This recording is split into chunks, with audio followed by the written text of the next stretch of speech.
السلام علیکم ورحمۃ اللہ۔ تمام دوستوں کو ہمارے چینل قاری عامر قادری کے اندر خوش آمدید۔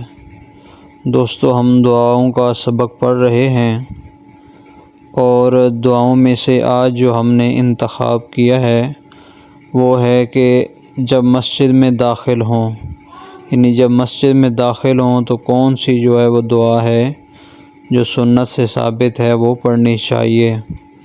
اور مسجد میں داخل ہوتے وقت یہ یاد رکھیں کہ سب سے پہلے دایاں پاؤں جو ہے سیدھا پاؤں وہ اندر رکھیں، اور پہلے سیدھا پاؤں اندر رکھتے ہی یہ والی دعا جو ہے جو آپ کی سکرین پہ چل رہی ہے وہ پڑھیں۔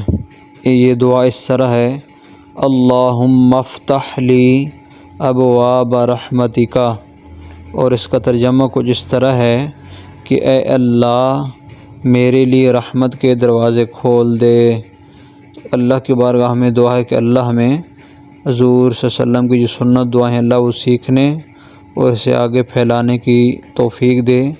جتنے دوست بھی ہماری ویڈیو دیکھتے ہیں سب سے گزارش ہے کہ ہمارے چینل کو سبسکرائب کر دیں تاکہ آپ کو مزید ایسی ویڈیو ملتی رہیں۔ شکریہ۔